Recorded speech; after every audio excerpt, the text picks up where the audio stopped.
All right. So thanks for joining us, everyone. I really appreciate Winter hosting this event and allowing me to talk about something that's really I'm really passionate about when it comes to how you go about de-risking all of these decisions that you're making across an organization to make sure that what actually gets in front of your buyer at the end of the day is as fine-tuned and as effective as humanly possible. So we're going to talk about a few things today. The first thing I want to do is set the stage about what we're going to chat about. So I'll do a quick introduction about myself. We'll do a few polls interspersed throughout, but mostly we're going to be talking about how do you actually test your product pitch? How do you deeply understand the buyer and know what they care about? How do you nail the pitch? And then how do you ultimately continue to foster a relationship of trust with sales organizations as a result of all this good work that you're doing? So without further ado, one quick icebreaker question for everyone. I'm interested to know, and whether you're in sales, marketing, or otherwise, how are you confident that your sales organization consistently stays on message? And Carl at Winter's going to help us with this quick poll. Yes, no, or not applicable. And I'll give that a few minutes or a few seconds for folks to register their responses. And that's available to you under the polls tab.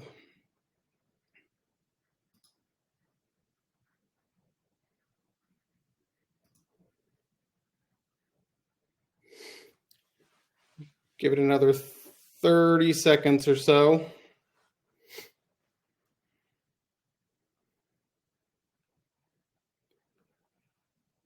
All right, so we're going to quickly review this. I think it's a very resounding no. 88% of folks said that they were confident that sales organization consistently stays on message. 6% said yes. I'm not super surprised by that, and there are a variety of reasons why a sales team may have difficulty staying on message. But one of the reasons that we have found that people most often go off message is because of this gaping hole of trust between a sales organization and a marketing organization that really doesn't put sales in the driver's seat to accept and use what marketing is providing to them to be successful. So very quickly about myself and some of my bona fides. I spent my early career as a successful salesperson. Early days of B2B DSL for, of all things, for AT&T. I've sold enterprise software pre and post IPO. I wasn't one of those marketers who was a failed sales rep. In fact, I was the inside rep of the year that I transitioned to product marketing. But those 5 years of successful sales experience set me up for 10 years of product marketing experience, where I noticed just how frequently companies were launching or adjusting their go-to-market without actually validating points of view with the market. And I saw an opportunity there. So 5 years ago, I started Aggregate Insights to focus on primary insights and primary research as the main driver to ensure that what marketing works on eventually produces results on the sales side. My message to you today is that it is time to stop using sales as test pilots, guinea pigs, whatever you want to call it. It kills marketing's credibility. It damages the business. It increases the risk exponentially within an organization when you pursue the status quo. Status quo really is go-to-market decisions without a lot of rigor, a lot of assumptions about the customer, a lot of internal people talking about what they know.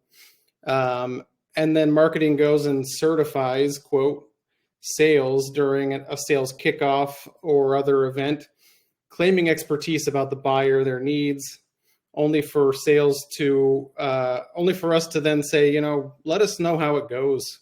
Sales, maybe we'll make some adjustments after we learn more about what is going on and how well this is performing. Well, there's huge risk to this, and I think it's an underappreciated risk. From my perspective, working with dozens and dozens of companies at this point, I've learned that this is the quickest path to a year-long setback. When you really think about it, if marketing provides this type of support to sales and says, let us know how it goes, it's going to take at least a quarter to assess whether or not anything is working. And then if it's not, and most often it's not, you're going to take another quarter to try to fix it. You're going to take a third quarter to try to reconfigure to make sure that you got it right this time. And even then, most cases, companies are still trying to do this by relying on new assumptions and new thinking, not on market realities. Next thing you know, you're in Q4 of 2024, and your prospects are telling you, let's connect after the holidays. And you're in 2025, all because you've succumbed to this to this idea that this is something that can be done without the support of your buyer. The cost is huge. When you think about fully loaded sales team costs, it's a huge cost, right? Just the cost of comp and ben. And then you consider the opportunity cost of what could be achieved if you had a precise strategy from the outset, and all those commissions you'd love to be paying those guys if you got it right the first time, because it would ensure success of the entire organization. It's a huge cost, and it's one that is borne by so many organizations as they go about developing their go-to-market. This time of year especially, it kills me to think of the number of organizations that are going to go push this stuff out as usual with a lot of bravado, and the sales reps are going to look at each other and kind of wonder, well, where did this come from? Should I stay on message? What I've been saying is working for me, or it has worked for me, so I think I'll just stick with what I'm doing. That puts sales leaders in a huge disadvantage as well, because if you can't get an organization to stay on message, it's impossible to know what's working. You've got 100 different reps singing 100 different tunes, and you can't even make a good fix for any of the problems that do exist, because at the end of the day, there are too many variables and too many people doing too many different things for you to ever put your finger on what it is you need to instruct your sales team to do. A customer of ours, recently signed customer of ours, $400 million run rate company, 200 plus sales reps. And what he shared with me, the CRO, was the one thing I don't know is I don't know at this point what to even tell my reps to do. And you can imagine someone who's been in the seat for 8-10 years since the early inception of a company doing that kind of business, and all of a sudden they're stuck, and he doesn't know how to even direct his sales force on how to accomplish this because of this gap and lack of transparency and trust between what they're being told by marketing and what the market actually wants. So I'm here to say there is a better way. You can deeply understand your buyer from the start. You can understand exactly what they care about, identify pain points, needs, desires, leverage that data to inform the strategy, create clear, precise, and accurate buyer personas that allow you to have this amalgamation of that individual, not built in a vacuum, not built based on the assumptions of the internal team, but on the actual verbatims of these buyers themselves. You can nail the pitch the first time. You can align the pitch with buyer insights. You can focus then on developing a pitch that speaks directly to the key pain points, solutions that the buyers themselves have told us or told you that they care about, And you can ensure a clear, relevant, differentiated message that is in the voice of the actual prospect, using the words that they use to deliver that message. And ultimately, for all you folks who are on the call that are on the marketing side, it allows you to consistently foster a relationship of trust with these customer-facing teams, collaborating with sales more closely, sharing insights and updates, and cultivating this culture where when you certify a sales organization, they sit up, they pay attention, it's important to them, and they know that you're giving them the roadmap to success in the coming year. So let's do another quick pulse check here. I'm interested to know from the folks on the call, what do you struggle with most when building and testing a product pitch? Is it developing accurate personas so you understand the buyer as well as you should? Is it creating a compelling and differentiated message? Is it the narrative itself and that arc? Or is it all of the above? And I'll give you guys about 45 seconds to respond. Love to hear your thoughts on what's causing struggles today for you.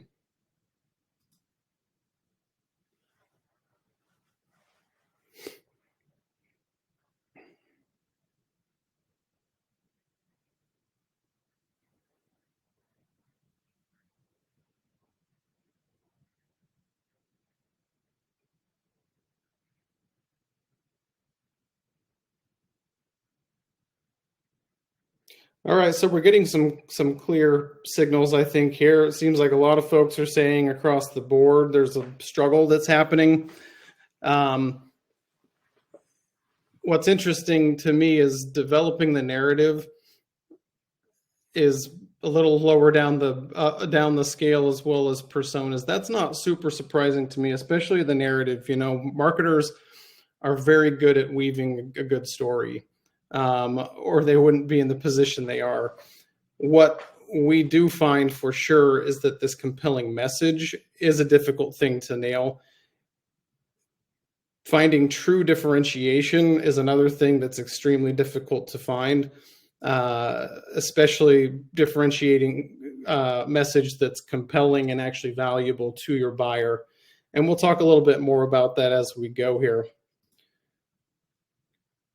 So, number one, know your buyers. Deeply understand the buyer, what they care about. It's interesting the number of folks who do come to us and say, you know, we knew our buyer, but things have changed, right? And that's not just because of a pandemic. It's not because of a tech collapse in the last year. It's every year, every quarter, there are things changing in the minds of your buyers. Your buyers are getting influenced by a number of different sources, and all of those sources are telling them what they should be paying attention to, what they should prioritize. And without having a conversation directly with these buyers, it becomes a very difficult task to actually go about building a foundation upon which you can actually build the differentiation. So one of the things that I would recommend, you know, a great way to go about doing this, obviously there's partners like Aggregate Insights that can help, but Winter, for instance, is a great platform. They now do respondent recruitment, not just message testing. So great opportunity to get in front of buyers, have these conversations. What we've found is a lot of marketers don't necessarily have the muscle memory to conduct these extremely well. So research well before you go into this. Make sure that you know what you're going after, because going in, gathering primary research without the assurance that you are actually gathering the right information can actually do more harm than good. So know your buyer well, deeply understand what they care about, One of the things that I think many organizations that we talk to tend to rely on when they are looking to do things like personas, build positioning, build messaging, all these things, they tend to rely on the best customer fallacy, is what I'll call it. A lot of organizations that do try to involve the market, they lean on these conversations with their best customers. Here's why it might not work.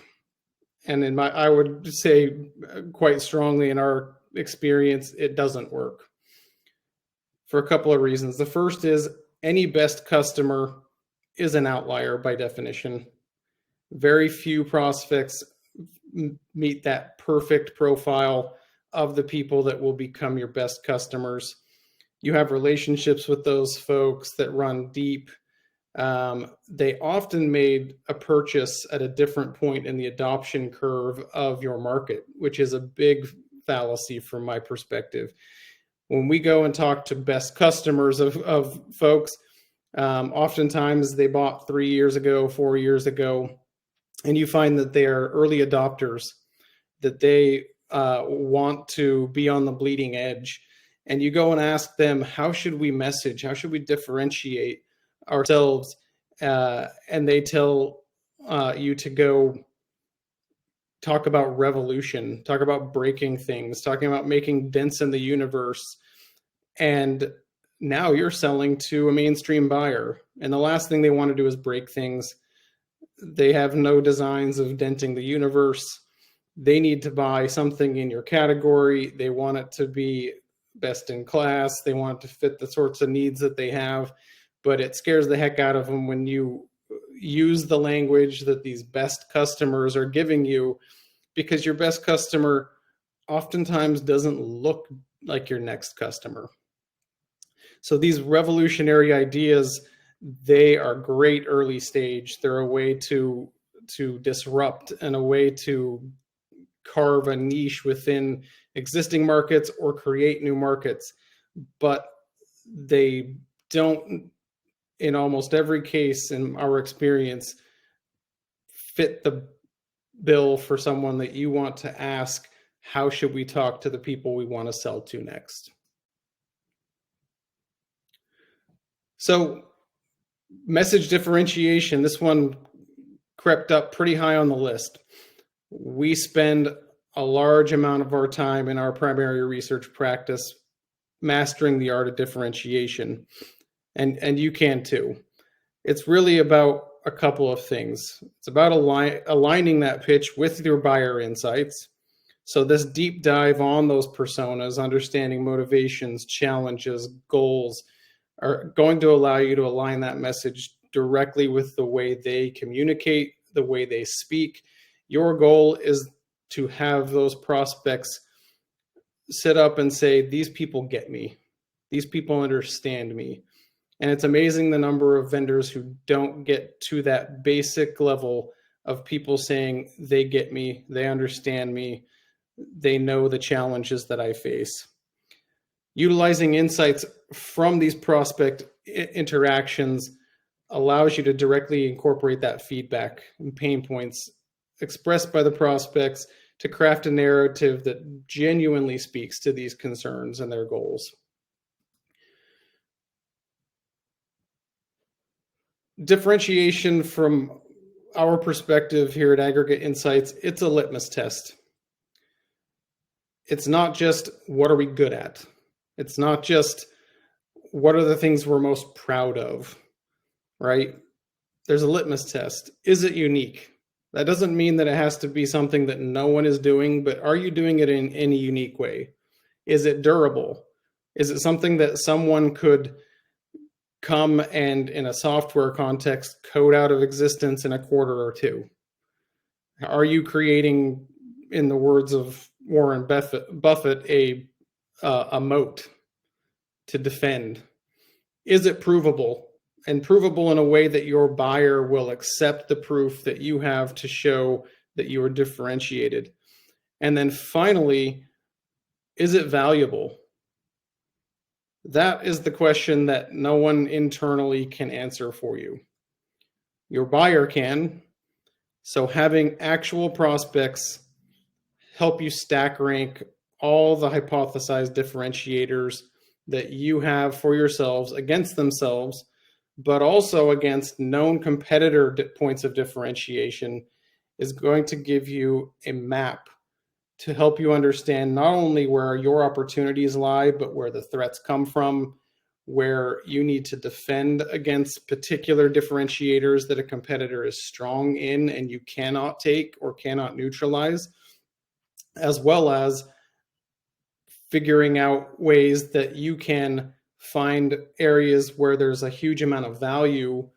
A competitor may be sitting on a differentiator that you know they can't defend. It's not durable, it's not provable, it's not unique, and you can either neutralize or take that differentiator for yourself and make a case for why you're the one who's doing it in a real way. So this differentiation litmus test to me is critical to understanding what your buyer cares about in the context of product. Personas are great at understanding what they care about when it comes to their own career trajectory, what they care about, who they listen to, who they trust. But the differentiation is all about value and how you can understand value in a real way. Ultimately, you want to nail the pitch. I'm not going to advocate for one pitch type over another, if it's narrative arc like many people use or otherwise. At the end of the day, there's really two steps, no matter what the arc is. And like the poll seems to suggest, I think marketers have a great handle on how to weave a story. But at the end of the day, if you've identified and emphasized the primary pain points, map those clearly and articulately to your offer and the differentiation that you have, it's going to allow you to paint a picture for your prospect about how their life is going to change once they adopt your solution. And that, to me, is the ultimate way to win over a prospect, is to allow them to see a better life, work life, personal life for themselves as a result of making a purchase decision that favors you as a vendor.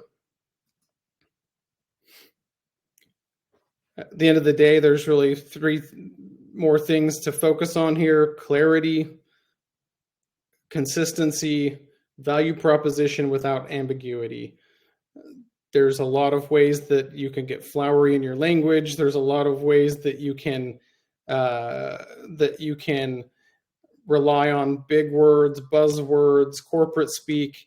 At the end of the day, the message that cuts through is the one that's easily understood by your target personas. It gets them to feel like you know them, you understand them, you speak their language. You don't speak the language of a vendor, you speak the language of their peers.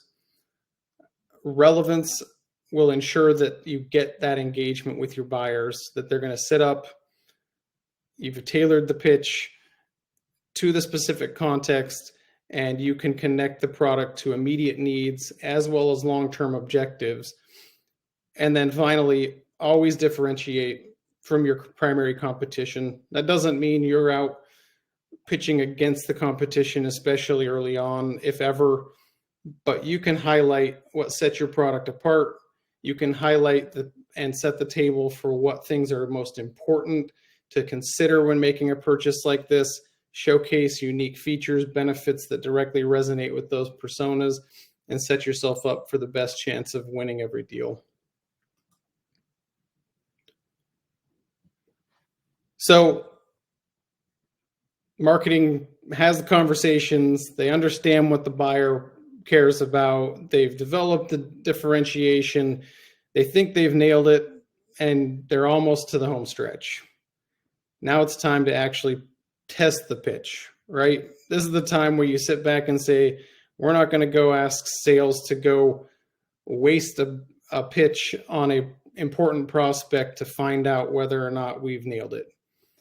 There are many ways to craft the narrative, but prospect collaborations are always going to be what I would consider to be creative writing exercises. Marketers are great creative writers. Let's ground it in research. and it makes sure that this collaboration works, and is going to de-risk all those risks that are going to lead some organizations into 2025 before they even have a solution to a simple go-to-market problem. So engaging these prospects directly in the process, pitch them in those environments where it isn't a deal on the line, but it does allow you to get clear understanding of genuine understanding. Does it resonate? Authentic feedback to help refine this message. If you're doing this in-house, push for authentic feedback. A third party like ourselves, oftentimes it's arm's length, where we are given a whole lot more latitude, and folks are willing to tell us that someone else's baby is ugly a whole lot easier than they will to tell the vendor themselves. So if you're doing it in-house, just remember, first set of feedback is probably interesting, but it probably isn't going to help you move the needle. You need to pull back the layers and understand exactly what the authentic feedback is under the easy answers of feedback that's normal to give. You can validate this messaging in many ways. You can A/B test variations, understand what resonates most and what does not. Actually go out and pitch directly to prospects, potential customers. For those on the line from the sales context, interestingly enough, I've never seen this be a negative exercise where you lose ground with anyone you want to pitch to that year. What I have found is this does turn into opportunities for sales. They're not pitched in this environment, but they are engaged, they're interested, and it's a great way to build pipeline, frankly, even if it's a secondary benefit. And then tools like Winter, who's sponsoring this event, you can do robust message testing, gauge effectiveness, not just of the pitch itself, but all the enablement collateral, one-pagers, landing pages, battle cards, web pages. It's a great source to be able to go and get feedback from actual buyers. And I would mention there's a lot of expert networks out there, a lot of folks who will say, we're going to put you in touch with these people. If you're paying $4 or $5 a response, you're not talking to buyers. Put yourself in the shoes of any buyer who is offered $5 to give their opinion and spend 30 minutes to give clear guidance to a vendor. It's not going to happen. They're fake. They're career respondents to research. And really the best way to screw up the whole process is to think that these anonymized respondents from these other vendors are going to actually give you information that's going to move the needle. If anything, it's going to harm your approach. So I would definitely caution on that. Winter does a great job and is one that we can definitely recommend for this sort of thing. Ultimately, the marketing team has a job. Whether you are a sales enablement professional, a marketer, a top of the funnel person, product marketing, make sales your best friend. At sales kickoff or whenever you release this sort of thing, you can showcase your value by revealing direct interactions with a certain number of ideal titles, identified ICPs. If you go and provide names, titles, accounts of target ICPs, 15 titles that are actually have buying authority, man, you're going to have sales eating out of the palm of your hand. Focus on conveying what they said, not your opinion. It's time to get that credit for data-driven insights. Instead of going and saying, here's our new pitch and here's why, and we think it's going to work, and we really love the graphic design, drive with the data insights. You're going to become the most intriguing speaker at the event. You're going to capture sales attention. I have seen this. We present at SKOs. All of a sudden, a sales team that was out late the night before, is hungover. You're about to hand them secrets learned directly from buyers that they don't get any other way. All of a sudden they sit up, they take note, they're on the edge of their seats and truly being enabled in a way that is going to be way more effective than any conversation with a sales team about your opinions or your thoughts, or heaven forbid, another round of certification. And then you can ensure success in this effort to bridge this divide between sales and marketing by continuing your efforts. Use sales confidence surveys. Implement surveys as a way to gauge sales confidence in messaging and strategy. This is not a one-time effort. You, like many things in fast-moving markets, what you learn today is probably stale tomorrow. You need to stay on top of this stuff. You need to make it programmatic. This doesn't relieve you of any duty to continue to complete that feedback loop with sales to understand what is changing over time. We recommend quarterly at very least that you take a look and say what has changed, what does need to be adjusted, because what worked today can be disrupted by some factor within the market at any moment. You can be the early warning sign, the canary in the coal mine, right? The sales folks are the closest to the prospect on a day-to-day basis. Even if you are going to the trouble of doing what 95% of marketers don't do, and doing this, the sales folks are still the ones that are out touching the market the most. I will mention I had a great conversation with a large investment bank recently with their CMO, and the CMO mentioned to me, she said, I think that our marketers are afraid to talk to buyers. I don't necessarily think that it's a fear. I think that there are a few issues at hand. Number one, most marketers don't have the muscle memory of doing this over and over again. Almost all marketers have not carried a bag and don't have that same experience. And the third thing, and this is an organizational thing that all folks on the call that are not in marketing is that there is often a blocking mechanism within organizations that make it difficult for folks who are in marketing to get information from folks like your internal customers. Marketers, you're not off the hook if that's the case, or even if it's not the case. Like I mentioned, great to talk to your customers. They'll have good feedback on a bunch of things. But if you want to test your pitch, it's time to go outside the building and have conversations with buyers themselves. Ensure these personas are up to date. They're dynamic. They reflect current market realities. And frankly, make sure that personas are actually beneficial, not just to a marketing team that needs to develop messaging, but actually has the right information to make sure that sales can also use this information to do what they really want to do, which is understand, what do I do? What do I say? How do I retire my quota?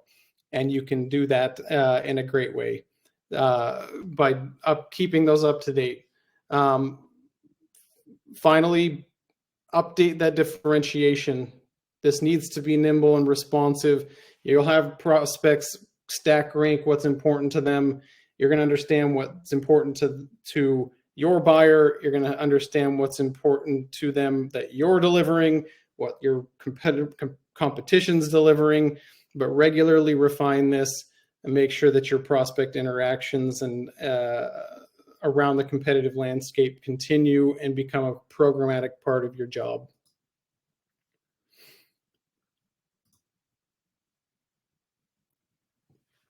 Ultimately, my pitch to you is to leverage your internal resources, folks like Winter, folks like ourselves, elevate your team, elevate results. Next year, avoid asking sales to do a 180 6 months into the year when you're lowering sales targets and doing quota reductions, and everybody's looking around wondering what's going to happen next. Marketing team members, earn your recognition.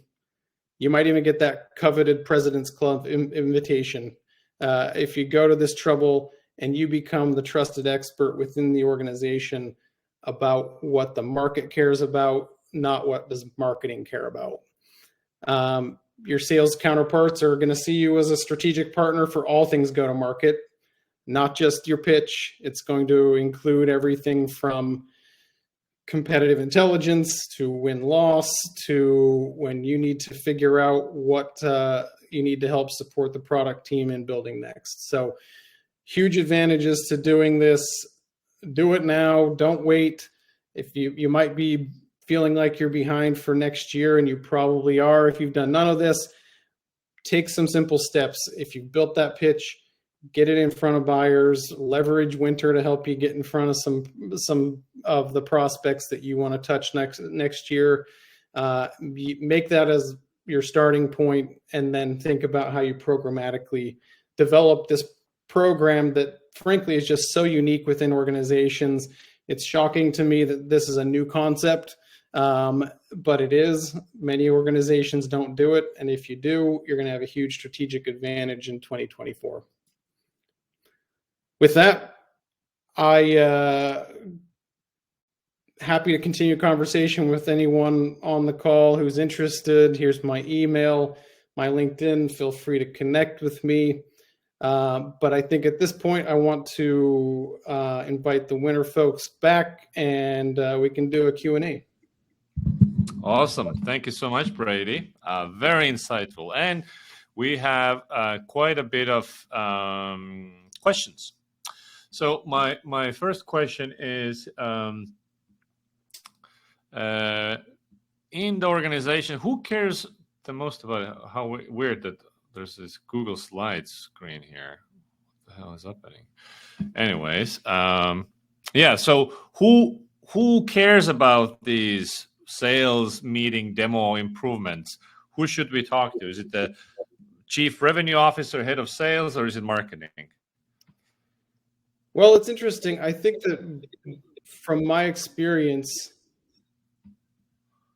sales knows when there's a problem fastest, right? It's not to say that marketing doesn't have a huge part in this, but I would say within our practice, 70 to 75, maybe even 80% of the time, it's the CRO that's saying, I'm tired of the uncertainty.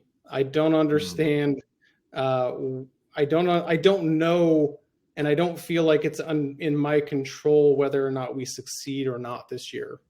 So that's a big part of it, is that they don't feel confident. And I've heard from, a CRO recently who said to me, he said, I'm in a venture-backed startup. I have 18 months. I'm 12 months in. We're not doing well enough. Marketing says sales isn't performing. I'm concerned that I don't even know if sales is performing or not. I need your help. So we take all comers. I'm definitely on a mission to educate the marketers in the group that this is an important workload. In fact, many organizations will say that they do this external research as part of product marketing, but I've found, and the reason I started this company was because of the lack of rigor around this. But so far as the CRO, I want to change that. It should be at least 50-50 with the other group that owns revenue results. Relevant question here from Letitia. How do you get your organization to let product marketing pitch and get in between the process? So basically, how does product marketing get to influence the pitches? So if I understand the question, and maybe I need a follow-up, is this the question of how does product marketing get the authorization to go out and test the pitches, or to be involved in the pitch creation? It is unclear in this, but basically my take is that product marketing This is a question by a product marketer, and I'm assuming this person feels that they are not included in the process, and just sales owns it, and product marketing wants to have a bigger say. Mm-hmm. I'd say that's not the norm, that product marketing doesn't get as much say, but I will say that if it is happening, it's probably because sales has a true claim to knowing the market better and knowing the buyer better. You know, if you can come into an executive meeting, and I've done this many times as an internal product marketer, as well as a resource. If I can go into a meeting where everyone's having a dispute about something and it's all based on opinion, and I can tell them I spoke to 15 VPs of IT in the target market, and here's exactly what they told me. All of a sudden, the conversation changes from you being one input to being the input into how they should be thinking about it.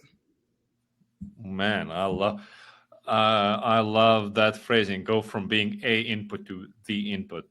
Oh yeah. All right. Sheila is asking, have you ever worked with a company that recently acquired a new technology? The reason I ask is sometimes the acquired company's persona is different than the bigger company's main persona, and it becomes tricky to maintain messaging to both persona groups. Yeah. Yeah, definitely. We have many times either been a vendor of a company that's been acquired and rolled up, or been part of a company that has acquired someone with that. And I totally agree. I think that does become a difficult task to maintain and to justify.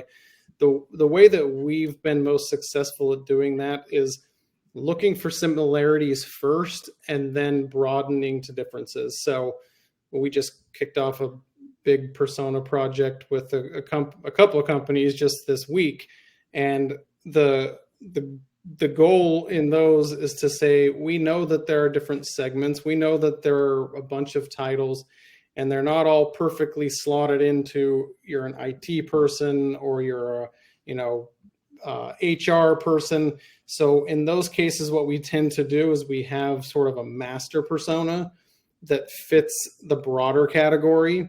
And that may be as simple as focusing on who the economic buyer is, independent of title.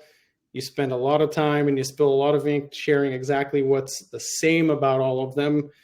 And then you break them out and share what is different among the different ones, so that you don't have to, frankly, the work in doing it is one thing, but the bigger problem is helping people digest it, right? If you've got all of these different things coming at once and you've got 25 different personas to worry about, tell me what is the same about them, and then share what's unique and different. And I think that's the best way to get your point across. Mm-hmm. Delia is asking here, how many quality interviews are enough? Oh, that is a difficult question.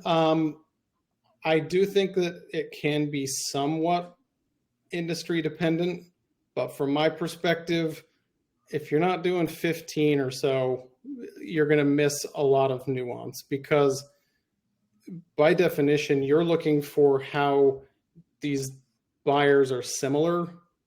And if you don't have a pool, it's qualitative work, right? You're not going to get quant data. You shouldn't represent it as quant data. When people try to pull out the charts and graphs, I try to advise against it as much as humanly possible. That's not the goal here. The goal is to get a preponderance of evidence, right? And how do you get to a number where you feel comfortable? There have been a few times where the question is not fully answered within a certain set, and the recommendation is, let's do a few more, let's do a little bit deeper, let's make some adjustments. But for the most part, I would say when we're helping folks do this, 15 is kind of the floor, and some will go up as high as 30, depending on how big their market is, how many buyers there are to actually pursue. Yep, I would totally agree with you. And then there's some scientific literature on this, because like we're measuring here insight saturation. We should end interviews once we have reached saturation, which means that even if we conduct more interviews, we are not getting any new insights. So we have reached maturity, and peer review literature says that it takes on average, around 15 people.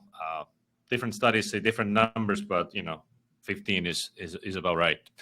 Yeah. Letitia is also asking, how do I build personas that sales will find useful?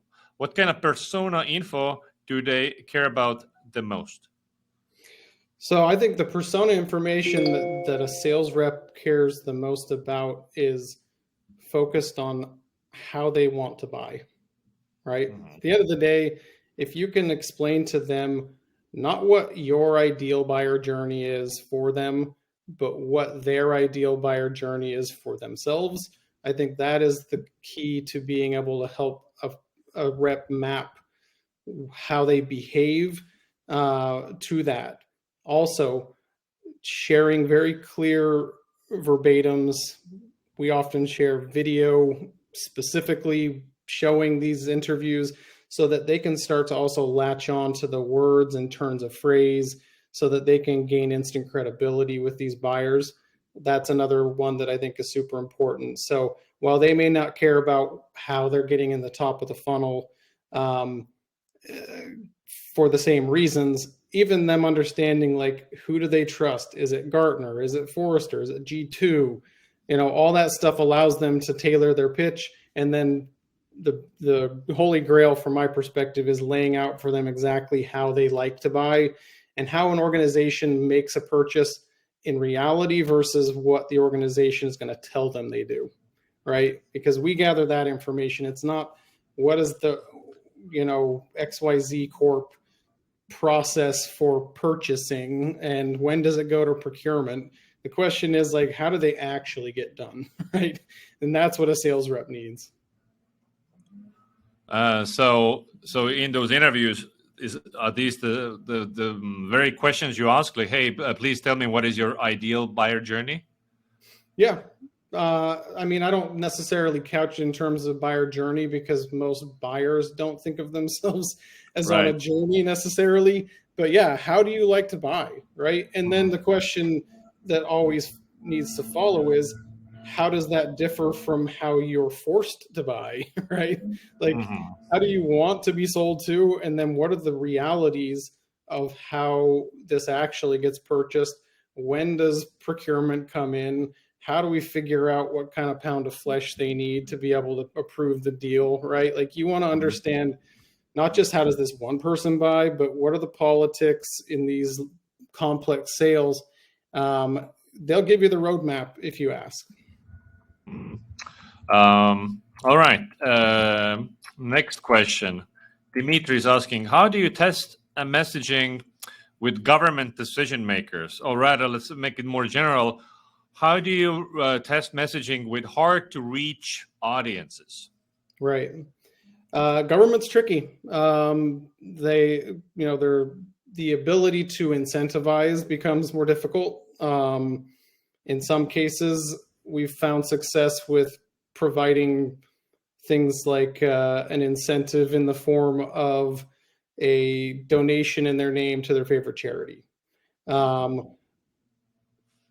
Folks at Winter can help a lot with this as well. They've got a big team full of folks that can do this.